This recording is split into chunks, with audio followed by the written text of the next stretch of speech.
Warga Warga Desa Haurwangi, Kecamatan Haurwangi, Cianjur, Jawa Barat, Sabtu 5 Januari 2022 mendatangi kawasan Rest Area 2, tempat dibangunnya kios untuk merelokasi para pedagang cincau yang berjualan di pinggir jalan raya Cianjur, Bandung. Aksi spontan yang dilakukan warga ini langsung menyegel bangunan salah satu usaha retail dan menghentikan sementara pemasangan papan namanya. Pengelola pedagang cincau Haurwangi, Restiawan, mengatakan kedatangan pihaknya bersama Karang Taruna dan warga ke lokasi pembangunan kios untuk para pedagang cincau ini bertujuan untuk mempertanyakan keberadaan bangunan ruko usaha retail. Pihaknya mengaku kecewa terhadap perwakilan investor yang bertanggung jawab atas pembangunan kawasan Rest Area 2 ini. Pasalnya dalam tahap sosialisasi yang sudah dilakukan saat itu bersama semua pihak, tidak membahas pembangunan minimarket.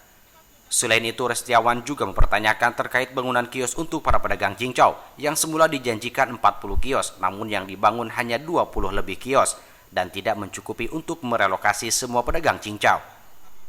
Dari awal sosialisasi dulu, ketika pertemuan dengan Pak Kades, dengan Pak Kapolsek, dengan ada geria kami menanyakan izin, tidak disabit-sabit adanya alfa, kan gitu. Di situ mereka berbicara bahwa pembangunan rest area itu untuk merelokasi pedagang terpal yang ada di depan, karena untuk mengikuti tujuan Pak Bupati supaya di pinggir jalan tidak ada pedagang, karena kapasitas di rest area masjid tidak mencukupi untuk pedagang yang di luar. Tapi nyatanya ketika kemarin saya lihat ke dalam dipasang alfa, dan untuk relokasi yang dulunya 40 orang untuk pedagang cincau, nyatanya cuman ada 20 lebih, tidak mencukupi. Sementara itu, Dik Sodikin selaku pihak yang diberi kuasa oleh pihak perusahaan menegaskan dalam tahap sosialisasi bersama warga dan pihak terkait sudah dibahas akan ada usaha retail di Rest Area 2 ini dibangun bersamaan dengan 40 kios untuk merelokasi para pedagang cincau. Persoalan yang sempat memanas ini ia menilai hanya miskomunikasi dan sudah diselesaikan dengan kepala dingin.